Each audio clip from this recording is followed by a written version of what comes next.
The holiday of Chanukah is unique, as our rabbis tell us that when Mashiach will come, even though the other holidays will be nullified, the holiday of Chanukah will be for all eternity. Chanukah will be forever and ever. This concept that Chanukah will be for all eternity is found within the very first letter of the word Chanukah, the letter Ches. As the Alter Rebbe explains in chapter 12 of Shayichud V'Amunah, the Alter Rebbe says over there that a letter that is the first letter of the word is the most powerful letter of the word, and it's the dominating letter of the entire word. And all the other letters of the word are nullified and secondary to this one letter. And this one letter actually is koilel, which means it includes the entire word that comes from this letter.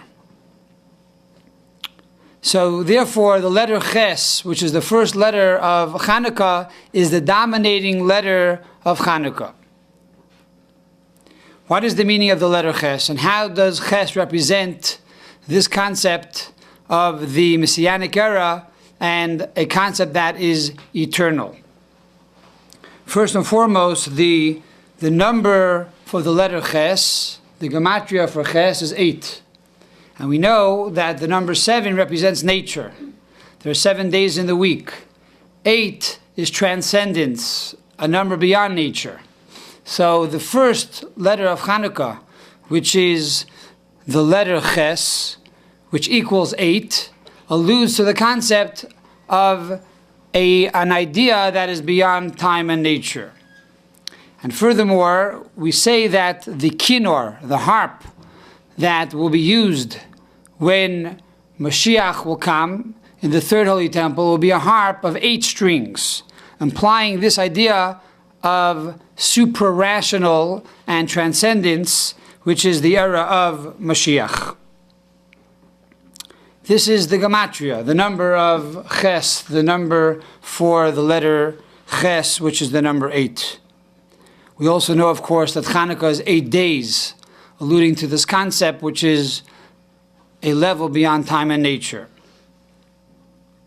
What is the meaning of the letter Ches? The meaning of the letter Ches is Cherus, or Cherut, which means freedom. When will the Jewish people and when will the world experience the ultimate freedom? When Mashiach comes.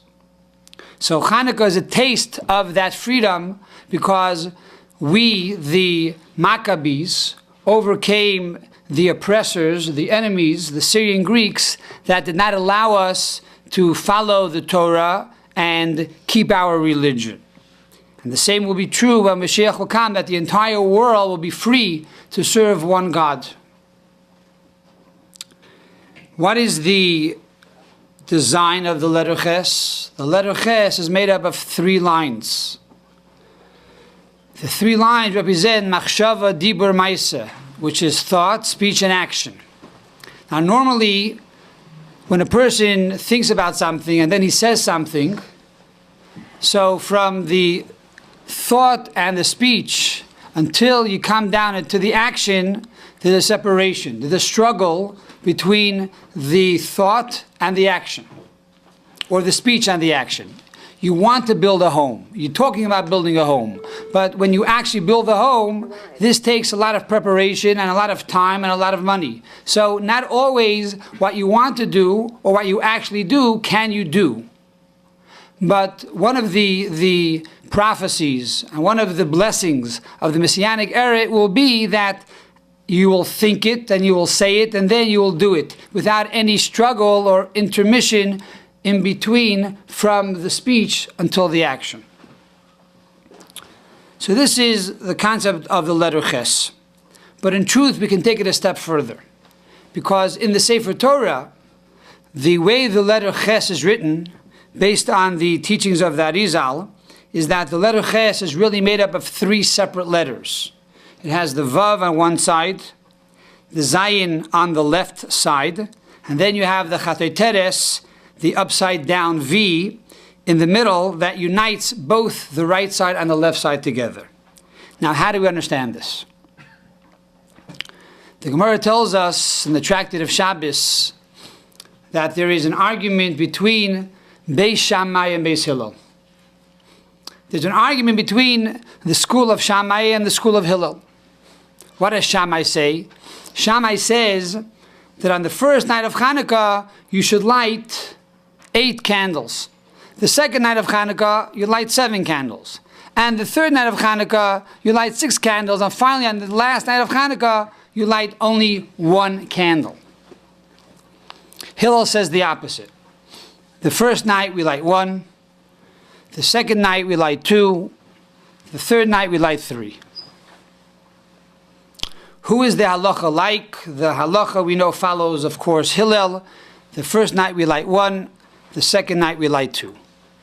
And this is also found in the name of Chanukah, which the name Chanukah is an acronym for Ches, Neidos, V'Halacha K'Beis Hillel, 8 candles, and the law is like Beis Hillel. But the question is, what is the sevara? What is the logic between Shammai and Hillel? Why does Shammai say that the first night we should light 1, 8, and Hillel says that the first night we light only 1? A famous rabbi by the name of Rabbi Yosef Engel said that the argument is based on a concept of potential and reality. Do we follow one's potential or do we follow one's reality? And therefore, on the first night of Chanukah, we have the potential for the light for 8 days. And therefore, because we have such potential, to bring out this potential, we are to light 8 candles. Hillel says, no, we don't follow potential, we follow reality. And therefore, because tonight is the first night, in reality, we only light 1 candle. The Rebbe asks a question, and that is, why would anyone think we should follow the potential? We know that every human being is born with tremendous potential. But yet very few human beings are able to truly actualize their potential. There are great artists and great musicians and great singers and great writers, but these are people that actualize their potential. It takes at least 10,000 hours to bring your potential into a reality. Now, not every person is able to do this, or not every person actually does it. So yet, why would we follow the potential over the reality? And so the Rebbe explains that we're dealing here with a mitzvah. We're dealing here with a godly act, not with a good act.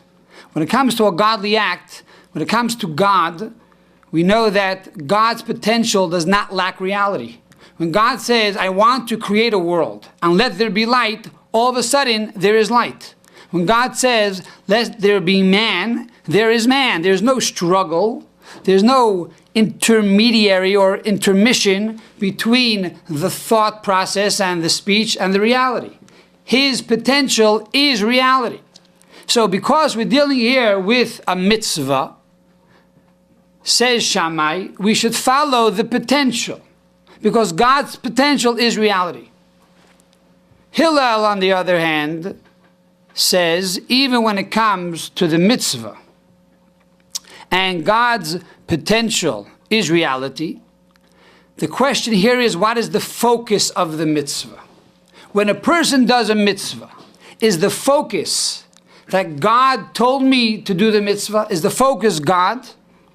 Or is the focus to bring the mitzvah down into the physical world?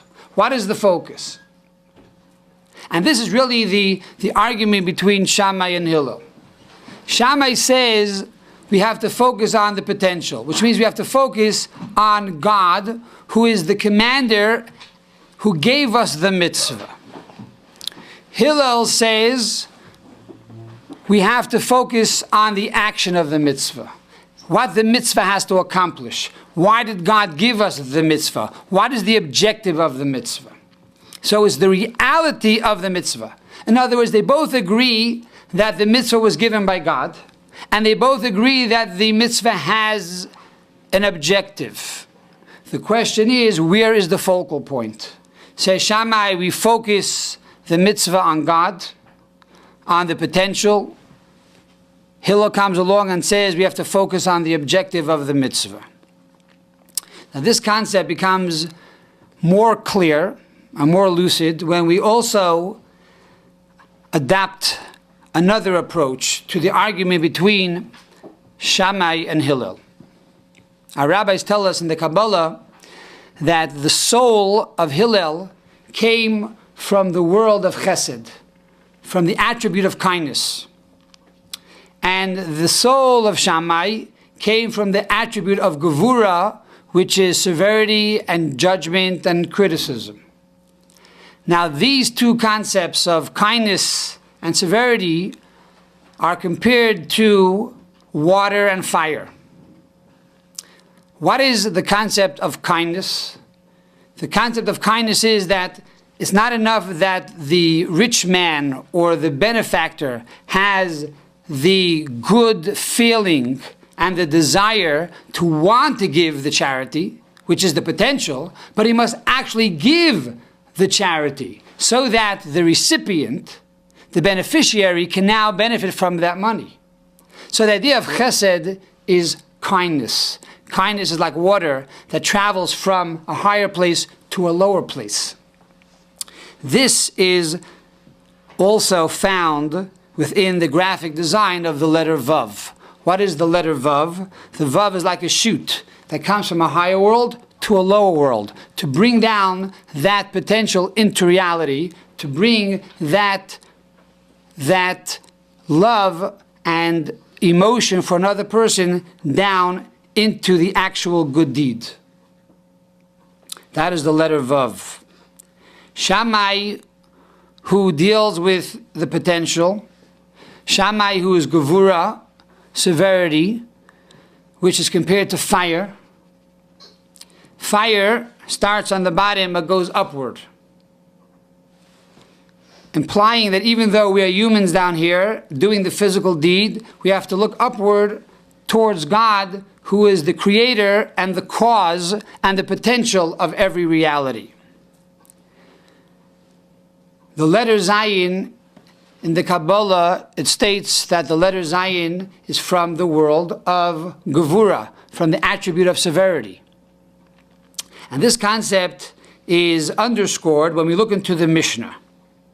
In the Mishnah, it states, in the Tractate of Kelim, chapter 14, Mishnah number 2, it says like this, that if a person has a stick, a makil, and on top of the makil, he places a masmer kmin chazyona. He puts on top of this stick a nail that looks like a knob, a doorknob or a bulb, and he puts it on top of the stick or rod.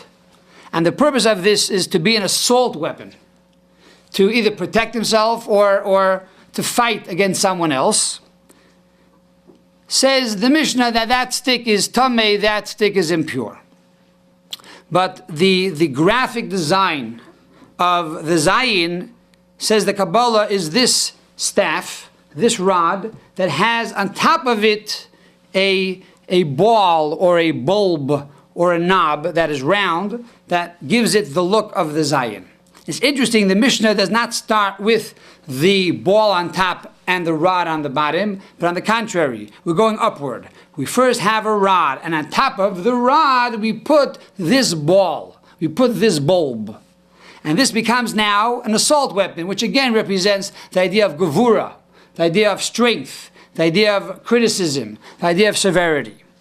So here we see the right side is Hillel, which is the letter Vav, and the left side is Shammai, which is the letter Zayin. Hillel representing the idea of kindness coming down, Shammai representing the idea of going up. Hillel representing the reality, and Shammai representing the potential. Now, the Arizal tells us like this. When Mashiach will come, the halacha will be like Shammai. In other words, even though now all of the arguments between Shammai and Hillel, the halacha is like Hillel over Shammai. However, when Mashiach will come, the halacha will be like Shammai. And he bases this on a Mishnah on Ethics of Our Fathers that says any argument that is for the sake of heaven, for example, the argument of Shammai and Hillel, they were fighting not because they didn't like each other, but rather they were fighting because they both believed in a certain truth to glorify God's name. Says the Mishnah that in the end, their opinion will be fulfilled. And therefore says the Arizal that even though now the halacha is like Hillel, in the end, when Mashiach will come, then the halacha will be like Shammai, will follow the approach of Shammai.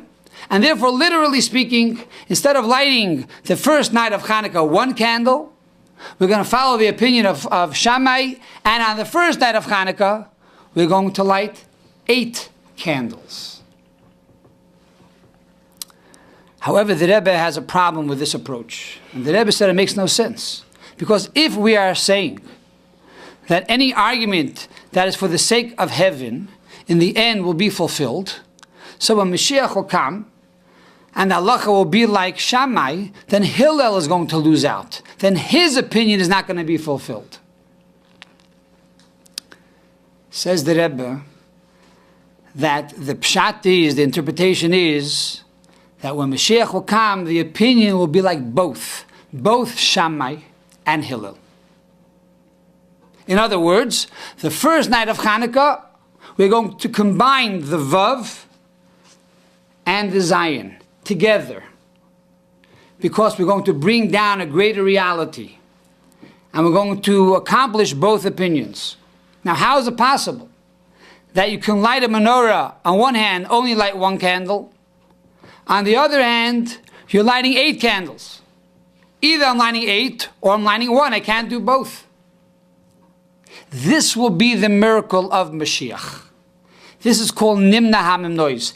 2 opposites will come together. There'll be a harmony between both opinions. And even though this is a concept that right now we cannot grasp, because how is it possible to light 1 candle and at the same time light 8 candles? Or to light 8 candles and at the same time light 1 candle?